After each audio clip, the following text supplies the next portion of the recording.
in the law as gift. And the reason is, why is this not giving? It was required because they ate it themselves. You're not giving it to anybody else, okay? You're going to eat it yourself, all right? So in the sacrifice system, and this is, again, not taught much in modern stuff, but that's why I like it, because it's stuff I don't know. I would not get up here and tell y'all stuff I already knew. It's only fun to me if I didn't know it. Okay, I didn't know that. I didn't know that. I didn't know that when you brought the sacrifice, that they would slaughter the animal, and they would take the entrails of it, and they burn all that, and that's called a burnt offering. That part's for God. That's the part you don't eat anyway. Okay, just so you know, entrails and stuff. And then, don't talk to me about chitlins. I want in. That's where I was going. I was thinking, this town is too southern for me to get away with saying that you don't eat the innards. Okay, they didn't. How about that? Okay, they didn't eat that part anyway. And then you would have other types of offerings as well that you could give in your service. You didn't give the exact same thing every time. It depended on what you needed to atone for, but it also just depended on what you had. Y'all know how if you get like a bonus check in the mail, you give something different that Sunday than you would other Sundays, right? Yeah, so it just kind of depends on life too, and things like that. Okay, and then when you were done, you would give the priest a portion of it. So that's why I did put sacrifices up here, even though I put also not really like what we would call charity or giving, because mostly you are going to eat it. But you did share with the priests, okay? Because they don't have farms of their own, and so you would cut off a slice for them. So maybe over here, today's counterpart, I should put ask the pastor to lunch. All right? Ask the pastor to lunch. All right. So mostly it's worship. This is what you do to pray. It's what you do to worship. It is benefiting you and God and nobody else. That's what I mean by you're not giving it to the poor. You're not really even giving it to the priest except for a small piece. Okay? All right, so giving, sacrifice, a little bit. This is about making time to come to church, even if you don't put anything in the offering plate. That would be more analogous there. Or asking the pastor to lunch could be a thing, okay? Having time, setting aside time to pray and worship. Basically doing it because somebody said they have to. Yeah, this is what you were commanded to do. You're supposed to do this, okay? All right, the next part is a law that was the gleaning law. We read this last week, okay? So the law says that when you are harvesting your field, don't go back over it a second time. Why? Because you want to save it for those people who are poor, orphanage, widows, that type of person, so that they would get the benefit of it. Yes, and so last week we talked also about the fact that the poor, the fatherless, the widows, and the immigrant come all together a lot in the Torah. Do this for the poor among you, the fatherless, the widow, the immigrant. And those were the, and here's one thing I can, tangent time, can say, those were the vulnerable populations in that patriarchy back then, okay? I would argue also vulnerable populations in our current culture. But in my opinion, you should add other descriptors there if there are people in our current modern culture that are actively oppressed in any way, actively discriminated against in any way, have a harder time than somebody else. All right? You'll notice that the disabled isn't on on God's list. You know why? Oh, they took real good care of their disabled people. The disabled people weren't it wasn't the same thing. Unless they didn't have a patriarch, then they're in trouble. Do you see what I mean? So, in terms of applying it today into our modern culture with wisdom, you don't just list these populations and say it's these people specifically. Look for oppression. That's what I mean. The spirit of it. person, all right? Okay, so anyway, so anybody who might be in need, you wanted them to have the ability to come by and pick up a handful of whatever it was that you had harvested. And so the law said, don't glean when you pick from your vines, don't go over it twice. And I think we read it last week, it said like 3 or 4 times. Don't if it's this, don't if it's that, don't if, okay? And so the law of gleaning is a type of charitable giving, okay? This is for other people who don't have, all right? Today's counterpart might be like government taxes for welfare, maybe, right? That you have earned a certain amount and a piece of it goes to people who don't have. It could be, if you want it to be church-based, maybe like the Christmas boxes we're doing, something like that, where it's something small that you're giving out of your excess for somebody who doesn't have, okay? All right, and everybody wants to know, what about tithes? Okay, there is the Levitical tithe, also known as the first tithe, because it comes first in the Bible.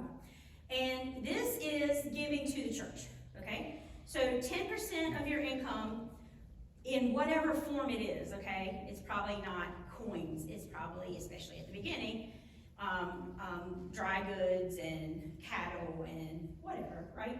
You have cloths and whatever you come into contact with.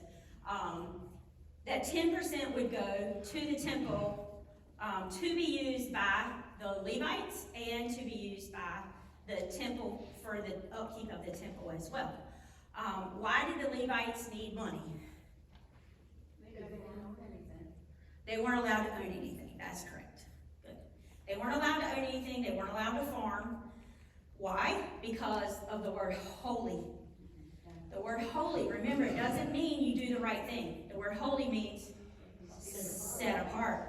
And so you can't be a priest and anything. Priest and feeling like, no, that's not pure. It's not set apart.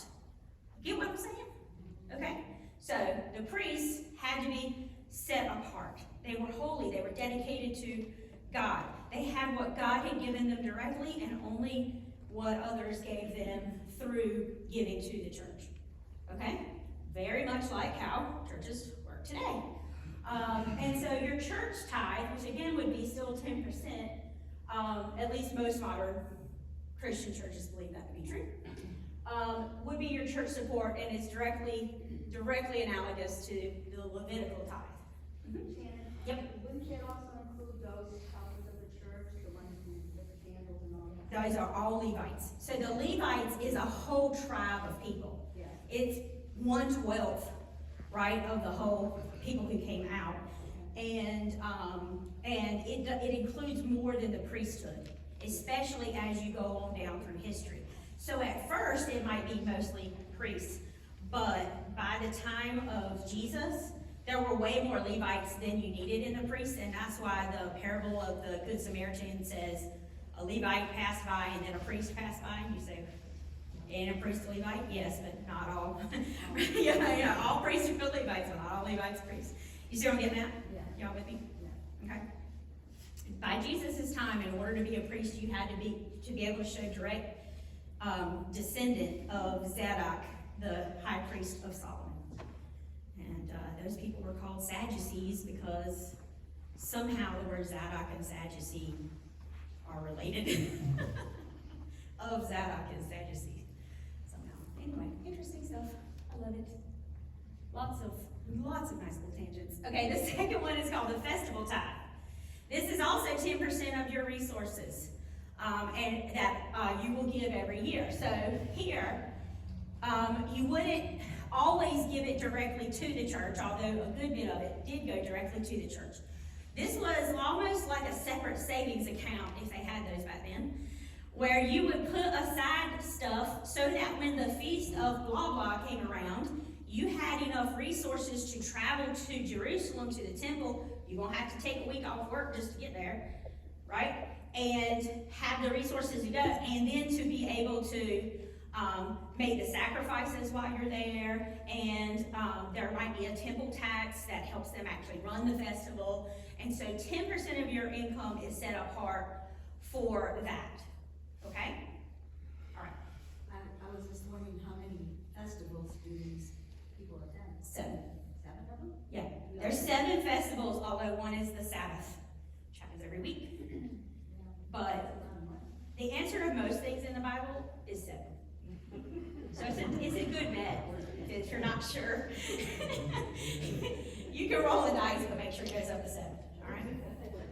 40 is sometimes, yeah. 40 if it's a less of a good thing.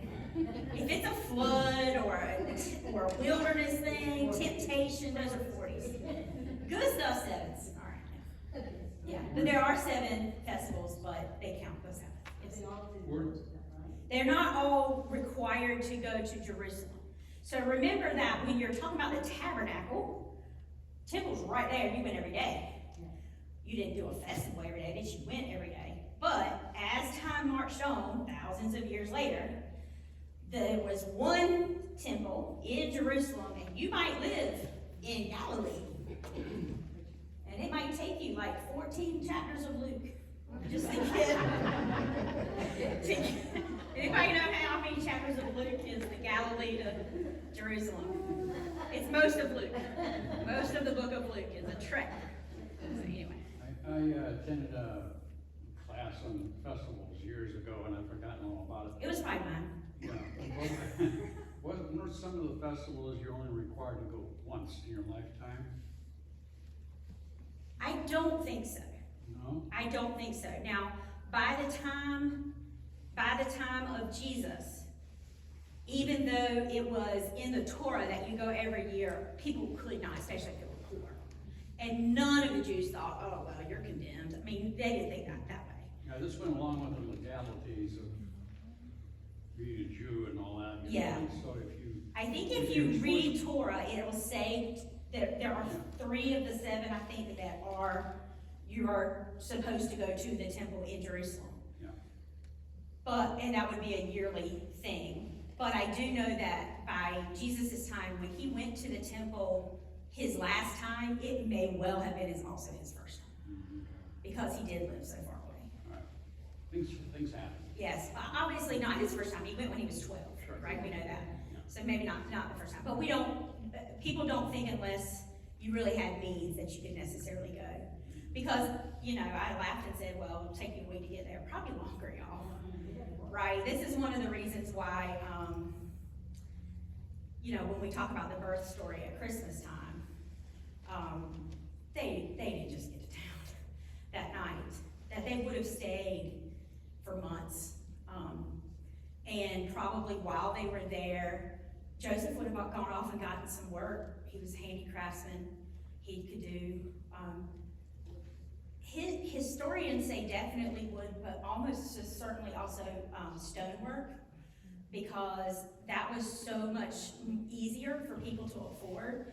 And wood, trees in the Middle East were rare and therefore expensive, but you're standing on stone.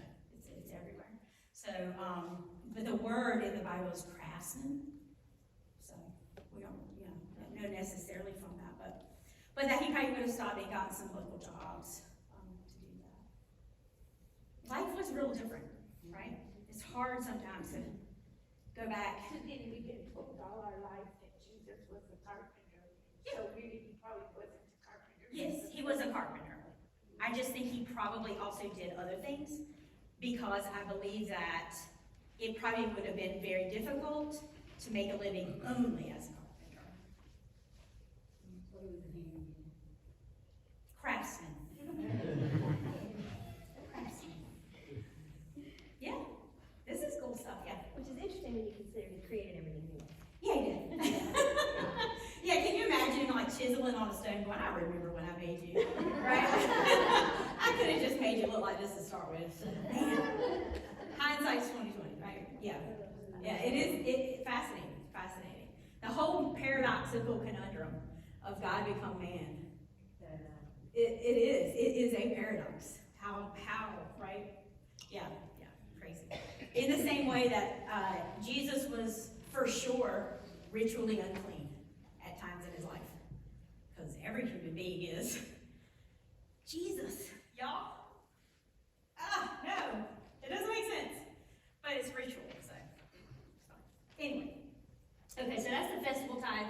That is another 10% a year, okay? Then there is the poor tithe. This is charitable giving. What you would do is you would give 10% over 3 years. So this isn't a 10% every year. This is 10% over 3 years. It was most probably the case that there were named some tribes where it was your year, right? If you're in these tribes, this is your year. If you're in these tribes, this is your year. And you would take that money to the temple, but the priests wouldn't use it. The priests would have it there, so when there were poor and needy, that they could provide them with food or resources, okay? So this is absolutely charitable giving. Like, the priests wouldn't really use that unless they were themselves that needy. Today's counterpart, you know how we have like strategic ministry partners where we give to Habitat for Humanity, but we do it through the church. So I write my check to this church, and this church takes part of that money and gives it to the poor. That would be very, very Wouldn't that be similar. that would also be where our food pantry fits in? Food pantry, yep. Food pantry, all of the things that we support that aren't our religious work.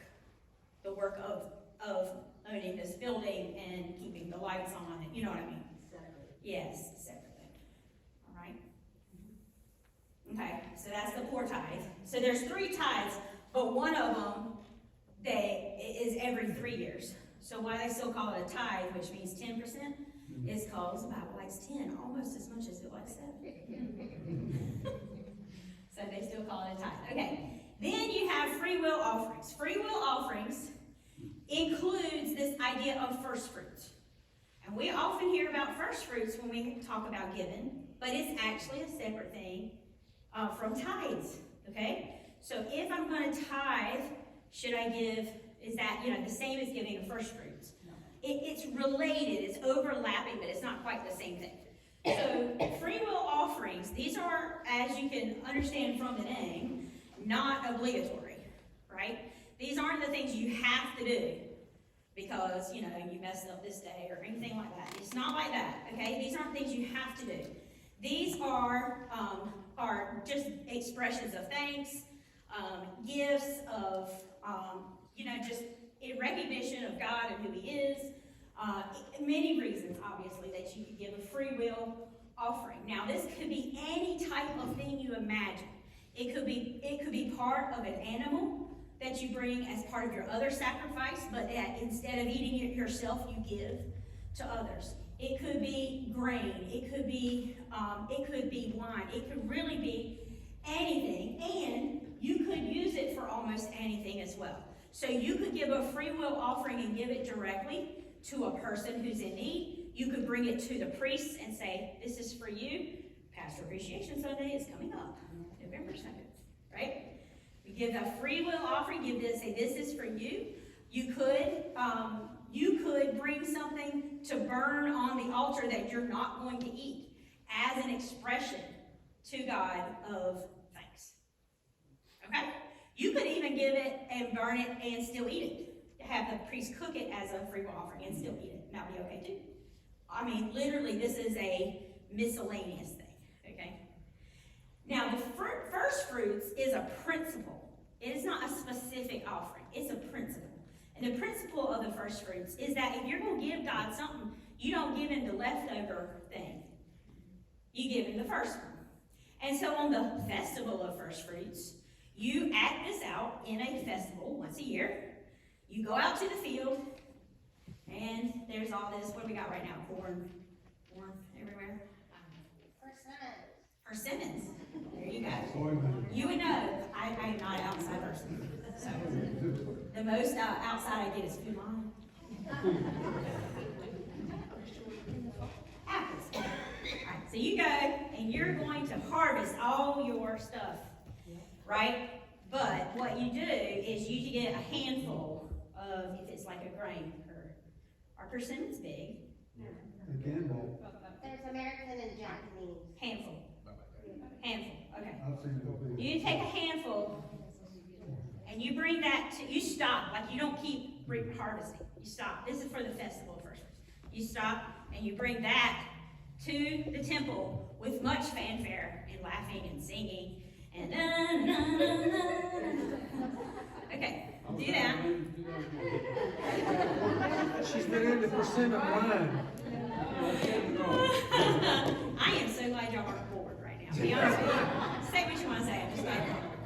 And so, yeah, so you bring it with lots of fanfare, and then you give it to God. And you give it to God saying, because we know that this is only the first of what's to come. Now, you have left all the rest of your stuff out, right? Anything can happen. But in trust and in faith, you bring the first, okay? Jesus was resurrected from the dead on the festival of first fruits. He was the first fruit. He was the first of a harvest. He was the first soul to rise, and all of us will rise with him. Everything that happened with Jesus happened on one of these festivals in order to teach us what Jesus was up to. We miss it because we don't want to read Leviticus. Because Leviticus is a hard book. Right? Yes. Okay, so free will offerings including first fruits. First fruits is a principle. If you're going to give God something, give him the best. However, it is also stated in Leviticus that when you give him 10%, like let's say you have a herd of cattle, and you're going to give him 10, God says, give me the 10th one that passes under the rod and don't change it.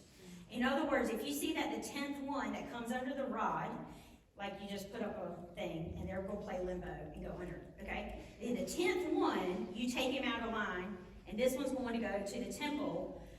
He says, don't switch it out if it's especially nice, and you know, don't switch it out if it's the runt either, okay? So there are some times when the giving is, I think, more in bulk, and also when, like with cattle, that was the rule, that was the law, okay? But on the feast of first fruits, you are supposed to bring the best. Given an offering, Mhm. wasn't always you gave the best of. Okay, so we need a lamb without spot or wrinkle. Who's gonna sing a hymn? I don't know that. What?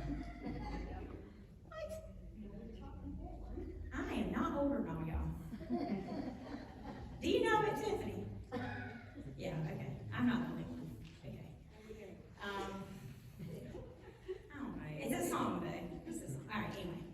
So, Is it a hymn or a kid's song? no, this is a kid's song, but I can't come up with it right now. I know. There's too much, I'm too tired. I'm serious. No, it's just a line of hymn. I will sing it with next week, and if Tiffany's a real friend, she'll do it for me. That's what I'm I thought she was gonna. And it's a lively song, like that, I'll stop, let her go. But anyway, I can't. Anyway, so is that a thing? Yes, that is a thing, okay? But remember, offerings and sacrifices are a big word that mean a lot of different things. There are different types of offerings, different types of sacrifices. Sometimes it was okay to bring grain. Sometimes it had to be a goat. The only time it had to be a lamb, by the way, Passover. Okay, so when John looks at Jesus and says, behold the lamb, he is talking about Passover. Passover time is here, and it's time to get released from bondage. Yeah? Okay. He wasn't saying Passover, he wasn't saying it's time for temple. Let's go for Yom Kippur, which is the Day of Atonement. Nope, those are goats. He would have said, behold the goat of God, and that wouldn't make a good song. It would not. Behold the goat of God. But if he had said that, we would all think Yom Kippur. Do you understand what I mean? But he did not. He said the Lamb of God, so he's talking about Passover. So my point is, there are times when the thing you bring has to be spotless. Call my name. Passover is that time. That's one of them. And some of the sin offerings also. You should know, since we're going to just do this, apparently, it's fine. You should know that, what's left me? I certainly am. Unfortunately, just in the last year, my body has gone, yep, we're done. So, I'll come up with it later. I can. Sacrifices. Okay, and then the last thing I have is the year of Jubilee. Okay, so every 7 years, you would have a Sabbath for the land. So every 7 years, 7, I'm telling you. Number of completion, 7. So every 7 years, one of your fields would lie fallow. You would give it rest. And you would obviously rotate or else you won't starve, right? So you rotate which field is gonna lie fallow. And the Bible says you're allowed to eat anything that grows wild, but you're not allowed to go and sow seeds there, okay? And so you get this idea of the Sabbath. One of the things that I am not yet ready to do a class on, but I am super interested in right now and reading about, is the connection that God has with the land. He tells the Israelites that when they sin, they defile the land, right? And when they pour out the blood of the sacrifice, they have to pour it on the ground, on the land. And every 7 years, they got to give the land a rest. All right, now it turns out it's a really good agricultural practice to do this, right? So he is smart. He did make the whole thing. Yeah, big shock, that would be a good thing to do, yeah. He did create it, right? Yeah.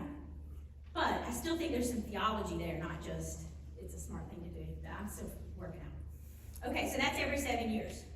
Now, the year after the 7th 7, somebody, good math major here, 7 times 7 is 49, the next year is 50. On the 50th year, you give Jubilee, okay? What the year of Jubilee is a complete cancellation of all debts, a freedom of all slaves, and a return to your land. All right, now let me explain this last part. In Deuteronomy, so a lot of the Torah was written, Moses, Sinai, pre-wandering around or during the wandering around. Deuteronomy is when they are on the edge, right? They're on the riverbank of Jordan. And Moses can see it, but he's not allowed to go in. And he gives some sermons before he dies. That is the book of Deuteronomy. And much of what he's doing is going back over the Torah to talk about how it's going to be interpreted now that they are going to settle down. They've been migratory for 40 years, but now not so much, right? We're going to go from a tabernacle to a temple. We're going to go from, I don't know where we are, lost in the wilderness, to this is my land, this is your land, okay? So, I know, it's another song. Did you get the song? Yeah, it said it's from the Gators. Does that sound right? Probably. Yeah. If you give me the first line, I could probably do. Hold on a second. Do you hear them coming, brother? Do you hear them coming, brother? Keep going. Thronging up the steeps of light. Uh-huh. Glad and glorious shining garments, blood-washed garments pure and white. 'Tis a glorious church without spot or wrinkle. Glorious church Washed in the without blood. spot or wrinkle, washed in the blood of the Lamb. 'Tis a glorious church without spot or wrinkle, washed in the blood of the Lamb. I knew I wasn't completely crazy, just a little crazy. Not completely crazy. All right.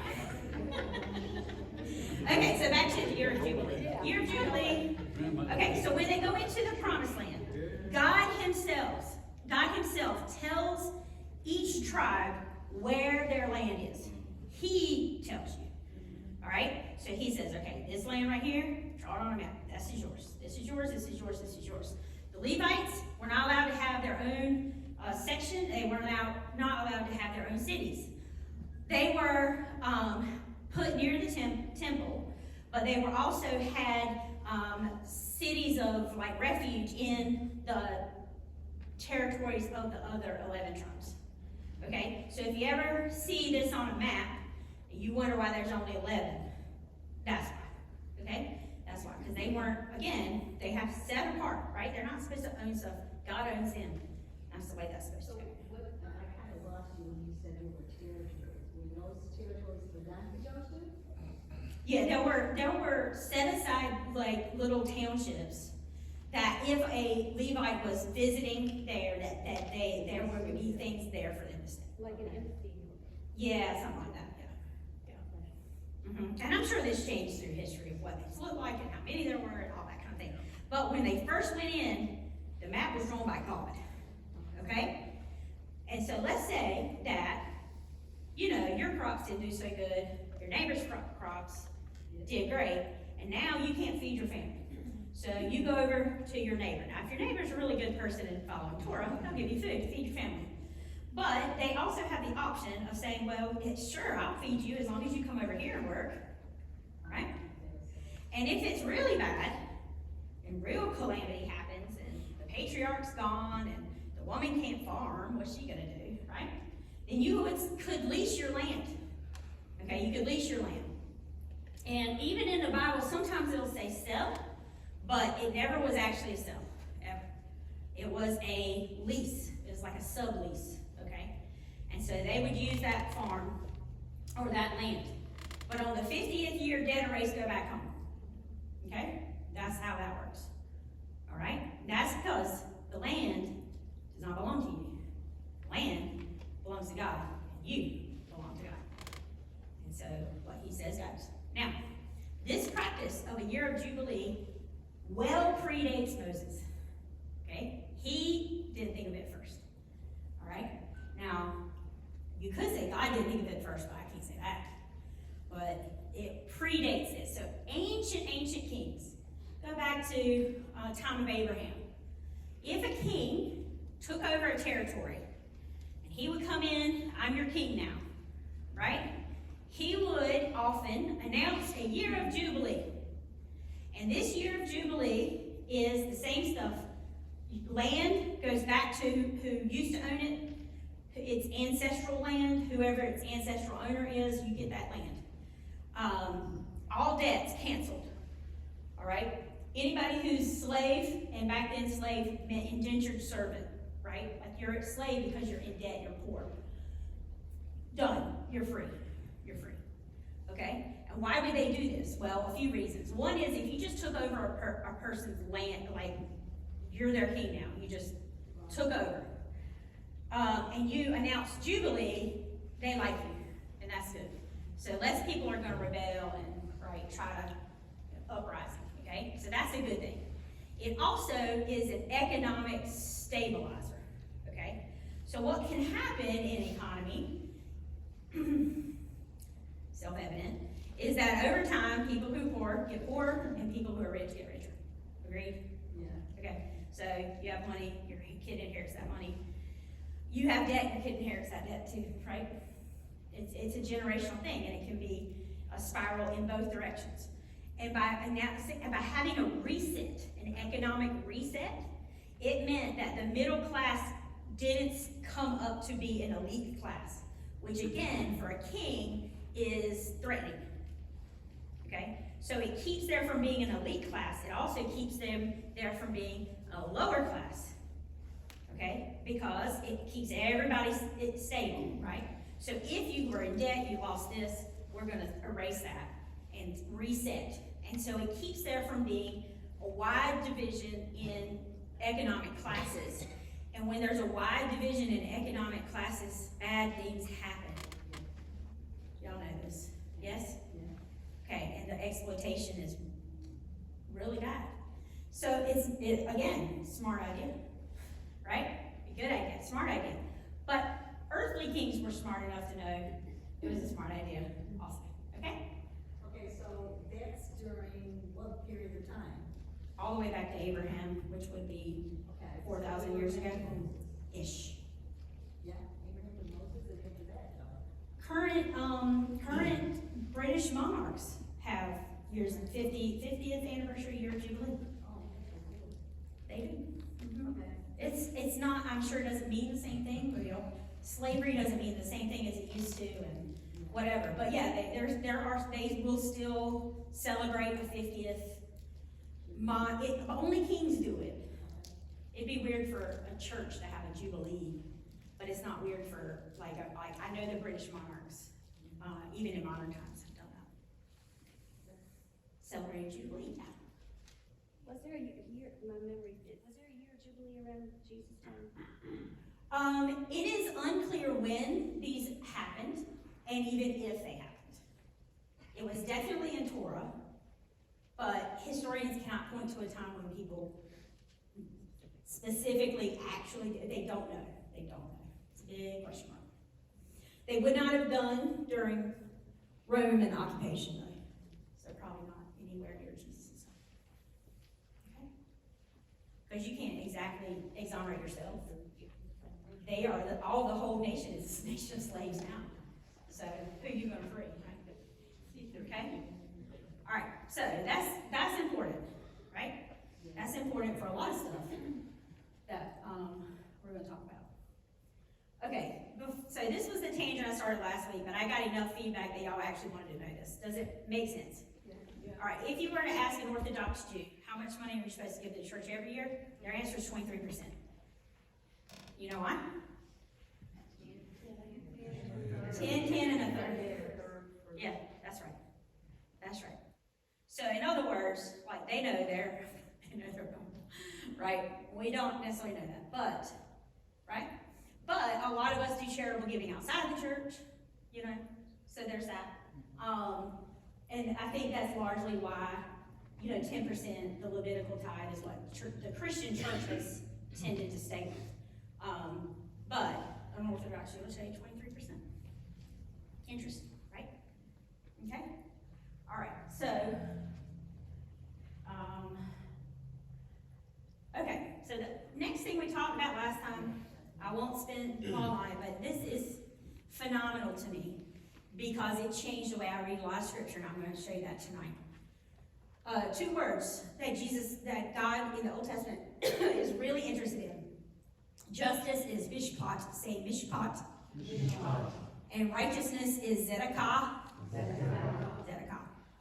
The word righteousness, the word, first of all, justice, it means not taking the poor, the fatherless, the widows, and the immigrant, and treating them any differently than you treat everybody else. That's called justice, okay? And when you do extra for them in order to lift them out of their current situation, like letting them glean your fields and so forth, that is called righteousness. The word righteousness in general means following Torah, doing what is right. But it has a secondary connotation of giving. In English, our word is charity. The word charity means love, but it has a secondary connotation of giving. So if you are a Jewish person, acts of Zedekah are acts of charity for us. Even today, modern Hebrew usage is like that. And they would say, well, I'm doing the right thing by helping this person. And we would say, I'm loving this person by helping this person. And both of you are right. But you get the idea? Okay. So knowing this is super important. These 2 terms come together in the Old Testament quite a bit. I gave you one example last week, but I'll give you 2 different examples this week, so you might believe me. Job 37:23, the Almighty is beyond our reach and exalted in power. In his justice and great righteousness, he does not. See, it's about those poor, right? Poor. Isaiah 33:5, the Lord is exalted, for he dwells on high. He will fill Zion with his justice and righteousness. They come together hand in hand. Okay? A lot. And then we talked about manna. Manna is the giving of the daily bread. And where we had ended last time was, why did God rain manna from heaven? What was the point of giving his people food that way when he could have done it a million other ways? Okay? Because he wanted them to trust him and do it every day. And they could only get a certain amount. They couldn't hoard it, so they had to wait. Yes. To get that. Yes. So there's an idea of coming every day. Coming to him every day, of not hoarding and also not skimping. Remember those who gathered more than and I didn't know how to say that word correctly last week and it bothered me. So I looked it up and it's Epha. E-P-A-H. I didn't know how to say it right last time. It's Epha. And on blueletterbible.com, you can go to any verse and click a little thing and a little man will say it for you. Yeah, he said ephah. Okay? God, Alright. God gave us every day except the day before the Sabbath. No, every day before Sabbath, he gave twice as much. Right. And he did this for 40 years. Yes, Wow. they ate quail at night, man in the morning. That's what the Bible says. Tell me. Apparently, it's about as much as bread as one person eats in a day, Time. because that's what they were measuring out for. I don't know how much. I really don't know the ancient weights and measures. Okay? 1/8, that's it. Okay. All right. So here in Deuteronomy 8, again, this is one of Moses' sermons, and they're about to enter the Promised Land, also called the land of what? Milk and honey. Oh man, the quails and bread are over. Hallelujah! It's time for milk and honey. We're going into the land of plenty, and Moses is preaching about it, and he's gonna say. And I'm not going to read all this to you, but I'm going to point out the parts that are in bold. Okay, you can go read this on your own. It's almost all the chapter of Deuteronomy 8. But he's saying, remember the way that God led you through this 40 years in order to humble you. He humbled you by letting you hunger, then by feeding you with manna, with which neither you nor your ancestors were acquainted, in order to make you understand that one does not live. Oh, is that verse going to come back? Yeah. Give me 2 weeks. We're going to be right back here. One does not live by bread alone, but by every word that comes from the mouth of the Lord. So they're supposed to learn from manna that is God that keeps them alive, not stinking bread. Yeah? Yes? One does not live by bread alone. If you've got a God on your side, there will be food. If you don't, it don't matter if you eat. You won't be sustained. Do you understand? He's trying to explain to the people that there's more to it than what they can see here and what their body thinks they need.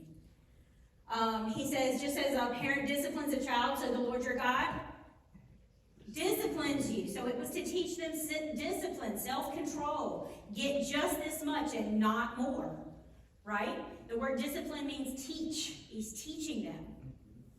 Okay? And then he says, you're going into the land of fig trees and pomegranates. Did we say pomegranate? Oh, we said persimmon. Pomegranates, a land of olive oil and honey, a land where you're going to eat bread without scarcity. Okay? He's saying, this is what's coming. We're about to cross the Jordan, guys. And don't forget the Lord your God by failing to keep his commandments. He says, when all this has happened and all that you have is multiplied, don't exalt yourself, forgetting the Lord your God. He fed you in the wilderness with manna that your ancestors didn't know, to humble you and to test you. So there's what Steffi was talking about. Test. Can you follow simple instructions? And as y'all know, they did not. No, they messed it up and God fixed it anyway. Remember? Anybody who had gathered more than an ephah, when they went to measure it, it came out 1. Anybody who had gathered less, when they went to measure it, came out 1. God said, try disobeying me. Right? Yeah, he's not going to let you. He's teaching you to test you. See if you can obey. Remember the Lord your God, for it is he who gives you power to get wealth. If that's not a statement about how he wants you to think about your resources, I don't know what is. Yeah? Is he who got you here. And he got you through a time of not having, and he sustained you anyway. And now you're in a time where you're going to eat high on the hog, as we say in the South. Right? But you're not going to use that as an excuse to forget it. So why did they have manna? All these reasons. Obviously to provide, to test their obedience, test their faith, to humble them, to test their ability to be satisfied. That's the discipline part. Understanding what is important in life. Man does not live by bread alone. Okay? All of these in Moses' sermon. And so in my own sermon, I talked about how I think what God has taught me through all of this, if you haven't listened to it, you should listen to it. It's fun. Is that I think He wants me to think of resources as a buffet, where there's some today and there'll be some more tomorrow. And I'm not supposed to be the guy at the buffet who is scraping everything onto my plate and going like this and making sure nobody else can get to it. And then here comes some more, and I'm just going to take that too. Why? They're just going to bring out more. Maybe not. I need to make sure I got enough. I don't know how long I'm going to stay here at this restaurant and eat. And what happens when we hoard like that is that other people can't eat, right? Other people don't get what they need. But also, we are so worried and concerned over this. We take a stance against each other. See what I mean? This is not a come and meet me, I'm happy stance. I'm ready to be your friend stance. This is a stay away from me and my stuff stance. And we as humans take this stance on against each other, don't we? Yeah. Mine. Mine. Start at the first word, you say mine. Starting at a real small age. Just thinking too about orphans I've seen who, once they have the ability to get a hold of food, they take as much as they can get, they eat as much as they can get, they hold on to it, and that comes from a lack of trust. Yes, it's fear. Yeah. It's fear. I have now, but I do not know about tomorrow. And when you are a child of God, you ain't supposed to have that feeling. No. You're supposed to say, there was manna yesterday, and there was manna this morning. There's manna tomorrow. A buffet. So when I have a friend who wants some, I don't go, no, I might not get some tomorrow. I say, here you go. Have some. There's plenty. You see? And it's a different mindset. And it is very not capitalist mindset. Right? It is very not capitalist mindset. And so we have one of the longest teachings that Jesus does on resources is on the Sermon on the Mount. I could have quoted it to you when I was like 12, but boy, I didn't understand it like I understand it now. And I'm going to read it to you so you can see it, but I also have to tell you that there's a Jewish idiom about eyes. If you have a good eye, it's an idiom expression. You know how if I tell you you have a green thumb, what does that mean? It means you've been playing with the finger paint? It means you're good with plants, right? It's an idiom, it's an expression. In Hebrew, if you tell somebody they have a good eye, it means they're generous. It means they see the needs of others. If you tell them they have a bad eye, or an unhealthy, as it sometimes gets translated, but the word is raw, bad. If they have a bad eye, it means you act like you don't see it, right? I don't see that person who's begging over there. Don't see them, cause I'm half blind. Okay? So there's an idiom there. And a lot of places in the Bible where it says good eye, the translators will just put generous. But not here, and that's because Jesus kind of riffs on it a bit. Okay, so you have to know, or else it sounds like a very strange teaching. Maybe it'll sound strange anyway, but it does help to know that. Okay, so Matthew 6, guess what? The whole prayer we've been spending all these weeks on is in Matthew 6, right? And I'm telling y'all that when stuff comes together in the Bible, it's supposed to be connected. It's supposed to flow. It's supposed to be, not separate thoughts, right? Okay. Unlike my own teaching, Jesus does a very much better job. All right? Be careful not to practice your righteousness. In front of others to be seen by them. If you do, you will have no reward from your Father in heaven. So when you give to the needy, see what I mean by it flows now?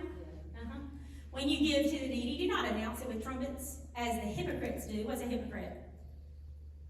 Actor, good. Greek word means actor. As the hypocrites do in the synagogues and on the streets to be honored by others. They're putting on a show. I tell you, they have received their reward in full already on this side of the Jordan. Do you see what I'm getting at? But when you give to the needy, don't let your left hand know what your right hand's doing, so that your giving may be in secret. Do you really have to be super secret about it?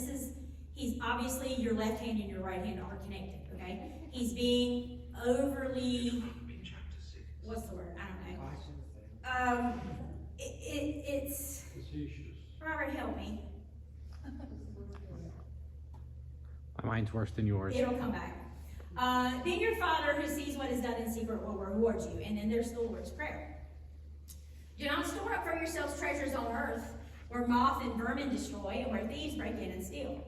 But store up for yourselves treasures in heaven, where moths and vermin do not destroy, and where thieves do not break in and steal. For where your treasure is, there your heart will be also.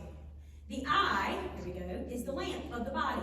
If your eyes are healthy, your whole body will be full of light. But if your eyes are unhealthy, your whole body will be full of darkness. If the light within you is darkness, how great is that darkness? No one can serve two masters. Either you will hate the one and love the other, or you will be devoted to one and despise the other. So you cannot serve God and money. The whole thing's about giving, I'm telling you. Therefore I tell you, don't worry about your life. You're living in a buffet. Don't worry about your life, what you will eat or drink, or about your body, what you will wear. Is not life more than food, and the body more than clothes? Look at the birds of the air. They do not sow or reap or store away in barns, and yet your heavenly Father feeds them. Are you not much more valuable than they? Can any one of you, by worrying, add a single hour to your life? Do you know how much I have argued with God about that paragraph? God, you want me to live like a bird? They die. Right? You know, but he's telling me to take my cue from nature. The nature that restores itself every year. The nature that's going to feed its people even when it lies fallow for a year. Yeah? It's still just naturally. He's like, this is the creation I'm sitting you in. The birds get it. What's your problem? Right? Yeah. Oh, I see, God. Okay. And why do you worry about clothes? See how the flowers of the field grow? They do not labor or spin. Yet I tell you that not even Solomon in all his splendor was dressed like one of these. If that is how God clothes the grass of the field, which is here today and tomorrow thrown into the fire, will he not much more clothe you of little faith? So do not worry, saying, what shall we eat, or what shall we drink, or what shall we wear? For the pagans run after all these things. And your heavenly Father knows that you need them. In other words, do you have to go knocking down the door? Remember? You don't have to knock down the door hoping he might hear you. He already knows. You need this. What you begging for? But seek first his kingdom and his what? You mean I'm still supposed to give? Yes, the way he wants you to. Right? Seek his kingdom and his righteousness, and all these things will be given to you. He's still talking about giving this whole time. Right? All these things will be given to you as well. Therefore, do not worry about tomorrow, for tomorrow will worry about itself. Each day has enough trouble of its own. Amen. Yeah. So we hoard. We're capitalists. That's the first thing we're taught. Save your pennies. Right? And we do this. And you remember the parable, I'm not going to have time to talk about it, or to really read it and stuff. But the parable of the man who said, ooh, my silo is full. Let me build another one. And why did he want to do that? So I can retire. He said, so that then I will have plenty of food for years and I can drink and be merry. And God said, fool, goodbye.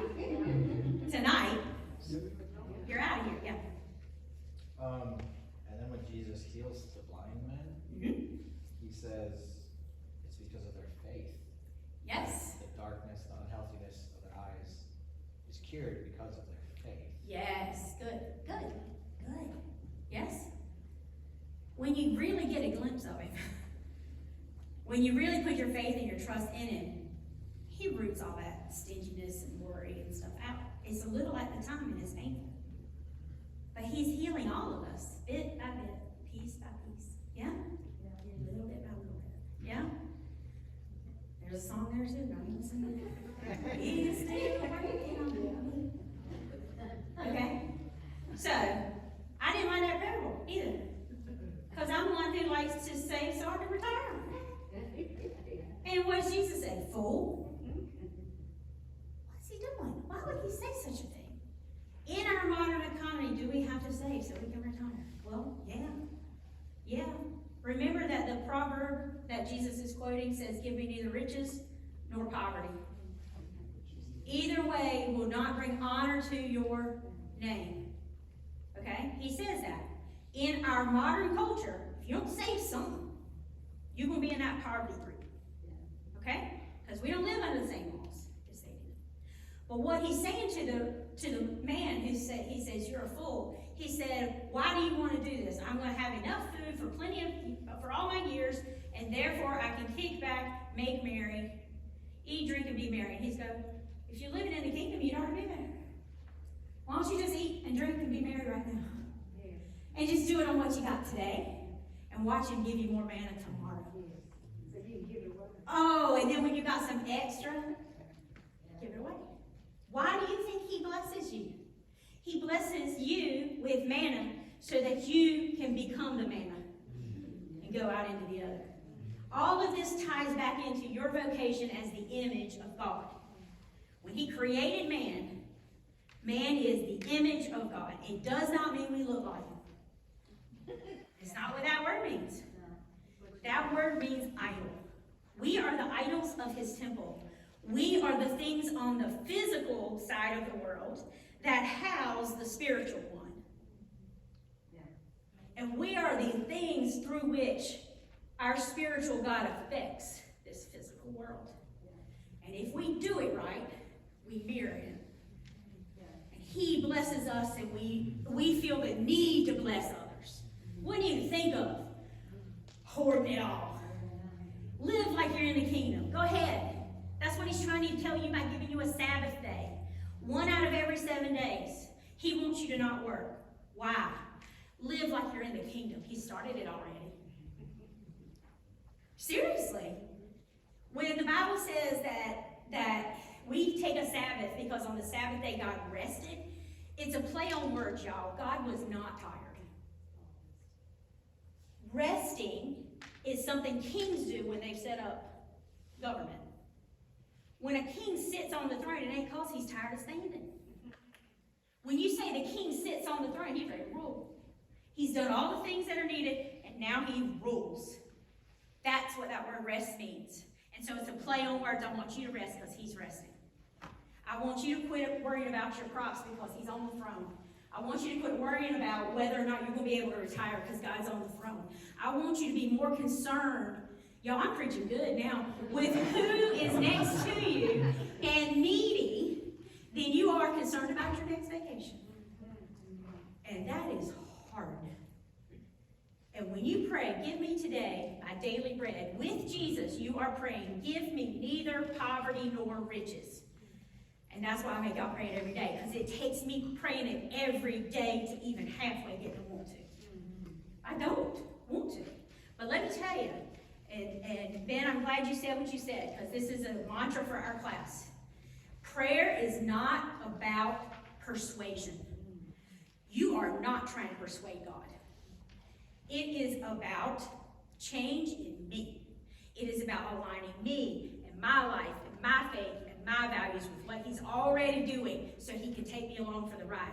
It's about the Holy Spirit in me talking to him and getting me on board with what he's doing. You do not have to beg or plead or beat down the door to God.